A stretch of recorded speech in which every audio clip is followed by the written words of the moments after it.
ओम श्री परमात्मने नमः। दूसरा अध्याय। संजय बोले कि पूर्वोक्त प्रकार से करुणा करके व्याप्त और आंसुओं से पूर्ण तथा व्याकुल नेत्रों वाले शोक युक्त उस अर्जुन के प्रति भगवान मधुसूदन ने इस प्रकार से वचन कहा कि हे अर्जुन, तुमको इस विषम स्थान पर यह ज्ञान कैसे प्राप्त हुआ है? क्योंकि यह ना तो श्रेष्ठ पुरुषों से आचरण किया गया है, ना स्वर्ग को देने वाला है, ना कीर्ति को करने वाला है। इसलिए हे अर्जुन, नपुंसकता को नहीं प्राप्त हो, ये तेरे योग्य नहीं है। तुच्छ हृदय की दुर्बलता को त्याग कर युद्ध के लिए खड़े हो जाओ। तब अर्जुन बोले कि हे मधुसूदन, मैं रणभूमि में भीष्म पितामह और द्रोणाचार्य के प्रति किस प्रकार बाणों से युद्ध करूंगा?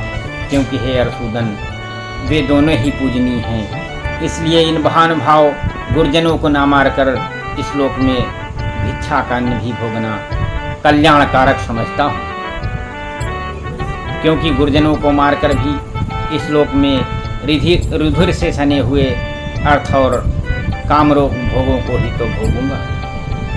और हम लोग ये भी नहीं जानते कि हमारे लिए क्या करना श्रेष्ठ है, अथवा ये भी नहीं जानते कि हम जीतेंगे या हमको वे जीतेंगे। और जिनको मारकर हम जीना भी नहीं चाहते, वे ही धृतराष्ट्र के पुत्र हमारे सामने खड़े।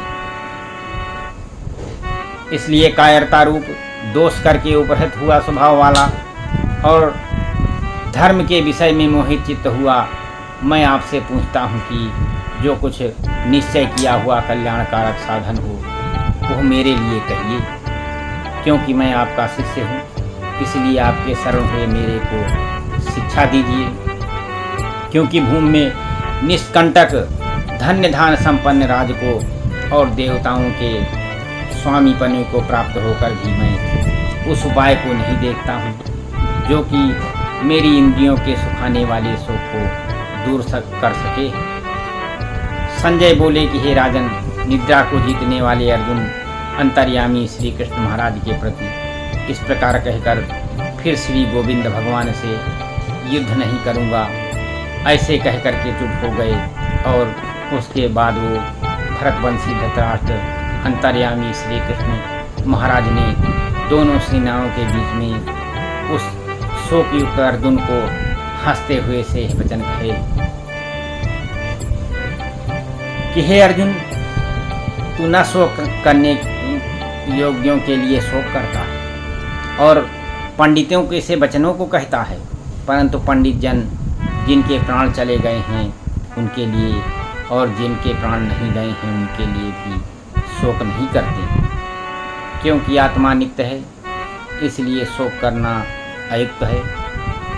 वास्तव में ना तो ऐसा ही है कि मैं किसी काल में नहीं था, अथवा तू नहीं था, अथवा ये राजा लोग नहीं थे, और ना ऐसा ही है कि इससे आगे हम सब नहीं रहेंगे। किंतु जैसे जीवात्मा की इस देह में कुमार, युवा और वृद्धावस्था होती है, वैसे ही अन्य शरीर की प्राप्ति होती है।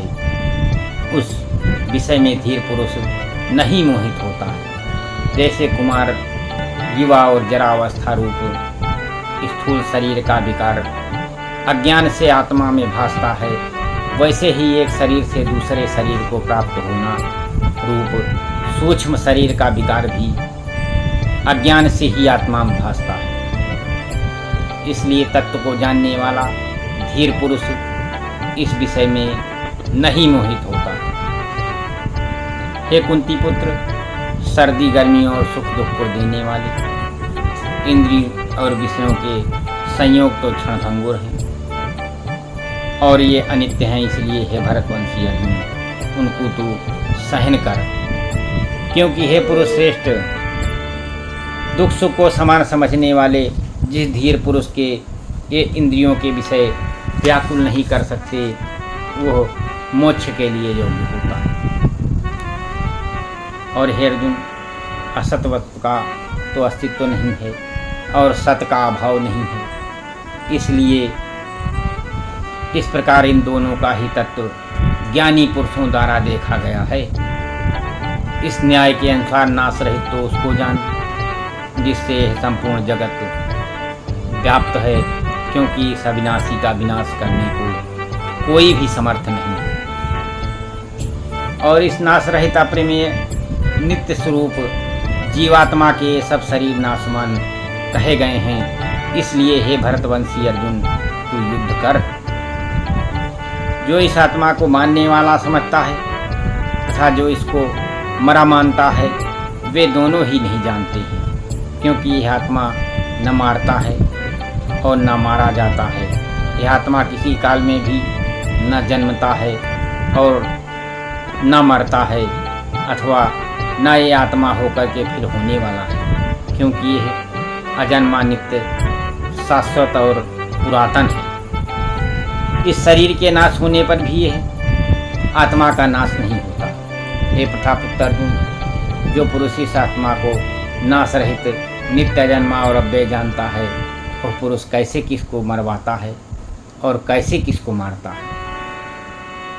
और ये तू कहे कि मैं तो शरीरों के वियोग का शोक करता हूँ, तो ये भी उचित नहीं है, क्योंकि जैसे मनुष्य पुराने वस्तुओं को त्याग कर दूसरे नए कपड़ों को पहनता है, वैसे ही जीवात्मा पुराने शरीरों को त्याग कर दूसरे नए शरीरों को प्राप्त होता है।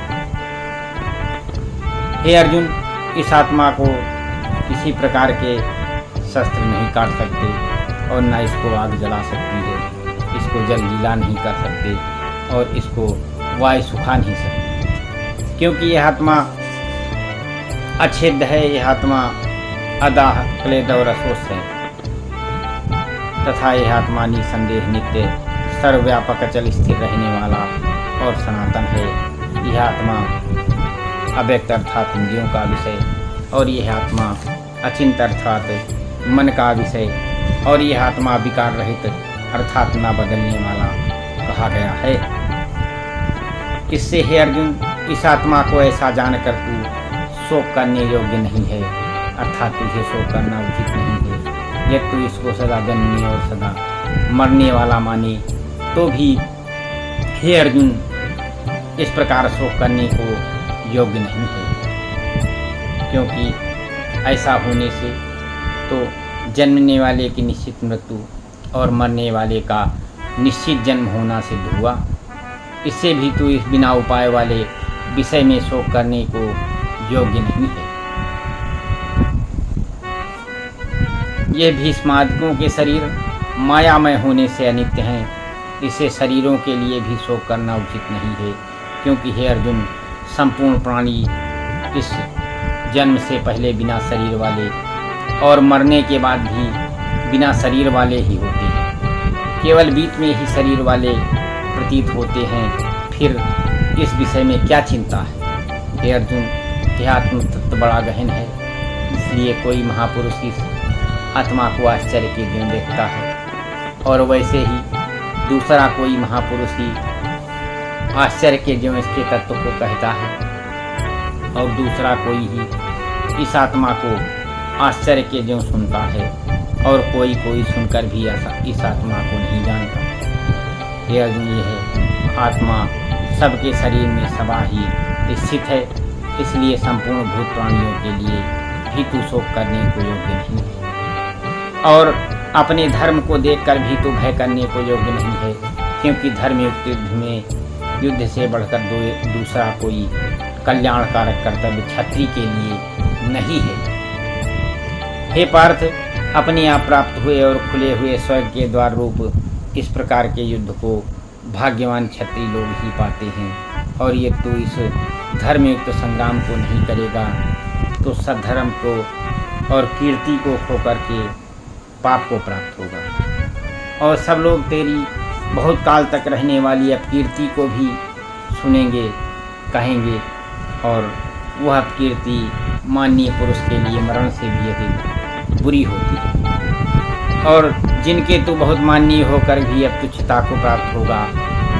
ये महर्षि लोग तुझे भय के कारण युद्ध से उपराम हुआ मानेंगे, और तेरे बैरी लोग तेरे सामर्थ्य की निंदा करते हुए बहुत से ना कहने योग्य वचनों को कहेंगे, फिर उससे अधिक दुखिया होगा। इससे युद्ध करना तेरे लिए सब प्रकार से अच्छा है, क्योंकि या तो मरकर स्वर्ग को प्राप्त होगा अथवा जीतकर पृथ्वी को भोगेगा। इससे हे अर्जुन, युद्ध के लिए निश्चय वाला होकर खड़ा हो जा। यदि तुझे स्वर्ग तथा राज्य की इच्छा ना हो तो भी सुख दुख को, लाभ हानि और जय पराजय को समान समझकर उसके उपरांत युद्ध के लिए तैयार हो। इस प्रकार युद्ध करने से तू पाप को प्राप्त नहीं होगा। हे पार्थ, बुद्धि तेरे लिए ज्ञान योग के विषय में कही गई और इसी को अब निष्काम कर्म योग के विषय में सुन। जिस बुद्धि से युक्त हुआ तू कर्मों के बंधन को अच्छी तरह से नाश करेगा। इस निष्काम कर्म योग में आरंभ का अर्थात बीज का नाश ही है और उल्टा फल रूप दोष भी नहीं होता है। इसलिए इस निष्काम कर्म योग रूप धर्म का थोड़ा भी साधन जन्म मृत्यु रूप महान भय से उद्धार कर देता। हे अर्जुन, इस कल्याण मार्ग में निश्चयात्मक बुद्धि एक ही है और अज्ञानी सकामी पुरुषों की बुद्धियाँ बहुत भेदों वाली अनंत होती हैं। हे अर्जुन, जो सकामी पुरुष केवल फल सुख में प्रीत रखने वाले, स्वर्ग की ही परम श्रेष्ठ मानने वाले, इससे बढ़कर के और कुछ नहीं है, इस प्रकार से कहने वाले हैं, वे अविवेकी जन्म रूप कर्म फल को देने वाली और भोग तथा ऐश्वर्य को प्राप्ति के लिए बहुत सी क्रियाओं के विस्तार वाली इस प्रकार की जिस दिखाऊ शोभायुक्त वाणी को कहते हैं, उस वाणी द्वारा हरे हुए चित्त वाले तथा भोग और असर में आसक्ति वाले उन पुरुषों के अंतःकरण में निश्चयात्मक बुद्धि नहीं होती। हे अर्जुन, सब वेद तीनों गुणों के कार्यरूप संसार को विषय करने वाले हैं, अर्थात प्रकाश करने वाले हैं। इसलिए तू असंसारी अर्थात निष्कामी और सुख दुख द्वंद्वों से रहित नित्य वस्तु में स्थित एवं योगक्षेम को न चाहने वाला और आत्मपरायण हो। क्योंकि मनुष्य का सब ओर से परिपूर्ण जलाशय के प्राप्त हो जाने पर जल के लिए जिस प्रकार से छोटे प्रयोजनों की आवश्यकता नहीं रहती, उसी प्रकार से ब्रह्म को जानने वाले ब्राह्मण का भी सब वेदों में उतना ही प्रयोजन रहता है, जैसे बड़े जलाशय के मिल जाने पर जल के लिए छोटे जलाशय की आवश्यकता नहीं रहती। इसीलिए तरह से ब्रह्मानंद के प्राप्त होने पर आनंद के लिए वेदों की आवश्यकता नहीं होती। इससे तेरा कर्म करने मात्र में ही अधिकार है, फल में कभी नहीं। और तू कर्मों के फल की वासना वाला भी मत हो तथा तेरी कर्म न करने में भी प्रीत न होवे। हे धनंजय, आसक्ति को त्याग कर सिद्धि और सिद्धि में समान बुद्धि वाला होकर योग के लिए स्थित हुआ कर्मों को कर। यह समत्त भाव ही योग नाम से कहा जाता है।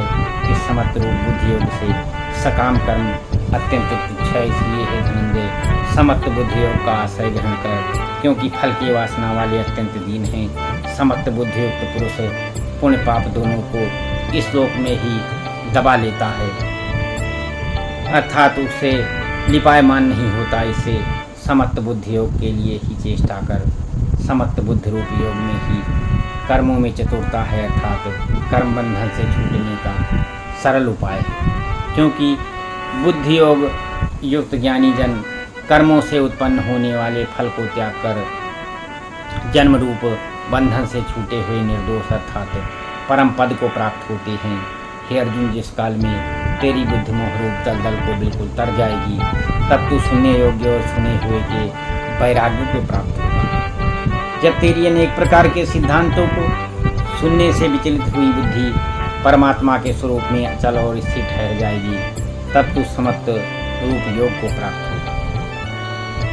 इस प्रकार भगवान के वचनों को सुनकर अर्जुन ने पूछा, ही केशव, समाधि में स्थिर बुद्ध वाले पुरुष का क्या लक्षण है और स्थिर बुद्ध पुरुष कैसे बोलता है, कैसे बैठता है, कैसे चलता है। उसके उपरांत श्री कृष्ण महाराज बोले कि अर्जुन, जिस काल में पुरुष मन में स्थित संपूर्ण कामनाओं को त्याग देता है, उस काल में आत्मा से ही आत्मा में संतुष्ट हुआ स्थिर बुद्धि वाला कहा जाता। दुखों की प्राप्ति में उद्वेग रहित है मन जिसका, और सुखों की प्राप्ति में दूर हो गई है इस प्रकार जिसकी तथा नष्ट हो गए हैं राग भय और क्रोध जिसके, ऐसा मन स्थिर बुद्धि कहा जाता है।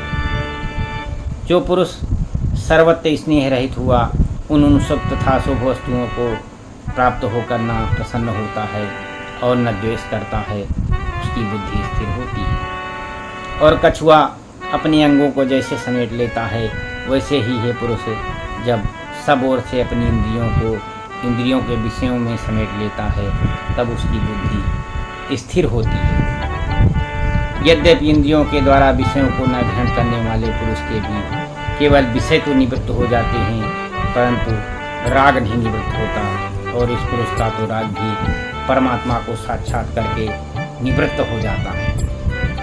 हे अर्जुन, जिससे यत्न करते हुए बुद्धिमान पुरुष के भी मन को प्रमथन स्वभाव वाली इंद्रियां जबरदस्ती हर कर लेती हैं। इसलिए मनुष्य को चाहिए कि इन संपूर्ण इंद्रियों को बस में करके समाहित चित्त हुआ भगवान के परायण हुए, और जिससे पुरुष की इंद्रियां बस में होती हैं, उसकी ही बुद्धि स्थिर होती है। और हे अर्जुन, मन सहित इंद्रियों को बस में करके और भगवान के परायण न होने से मन के द्वारा विषयों का चिंतन होता है, और विषयों के चिंतन करने वाले पुरुष की उस विषयों में आसक्ति हो जाती है, और आसक्ति से उन विषयों की कामना उत्पन्न होती है, और कामना में बाधा पड़ने पर क्रोध उत्पन्न होता है। क्रोध से अविवेक और मूढ़ भाव उत्पन्न होता है, और अविवेक से स्मरण शक्ति भ्रमित हो जाती है, और स्मृति के भ्रमित हो जाने से बुद्धि अर्थात ज्ञान शक्ति का नाश हो जाता है। और बुद्धि के नाश होने पर पुरुष अपने श्रेय साधन से गिर जाता है, परंतु स्वाधीन अंतःकरण वाला पुरुष राग द्वेष से रहित अपने बस में की हुई इंद्रियों द्वारा विषयों को भोगता हुआ अंतःकरण को प्रसन्नता अर्थात स्वच्छता को प्राप्त होता है। निर्मलता के होने पर इसके संपूर्ण दुखों का अभाव हो जाता है, और उस प्रसन्न चित्त वाले पुरुष की बुद्धि शीघ्र ही अच्छी प्रकार स्थिर हो जाती है। और हे अर्जुन, साधन रहित पुरुष के अंतःकरण में श्रेष्ठ बुद्धि नहीं होती, और उस अयुक्त के अंतःकरण में आस्तिक भाव भी नहीं होता, और बिना आस्तिक भाव वाले पुरुष को शांति भी नहीं होती। फिर शांत रहित पुरुष को सुख कैसे हो सकता है?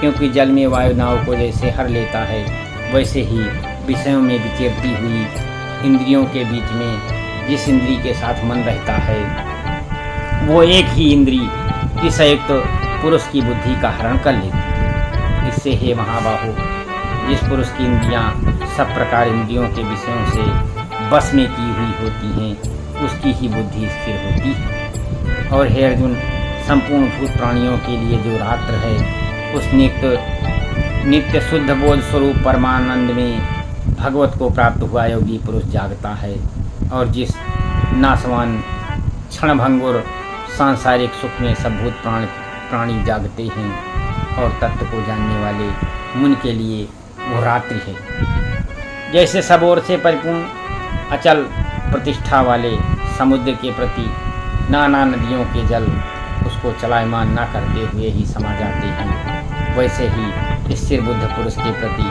संपूर्ण भोग किसी प्रकार का विकार उत्पन्न किए बिना ही समा जाते हैं।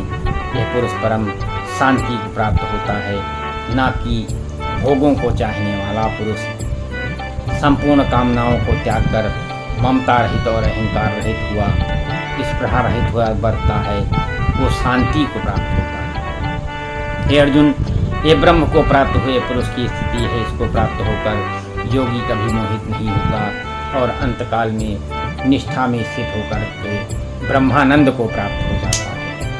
श्री कृष्ण गोविंद हरे मुरारे, हे नाथ नारायण वासुदेव।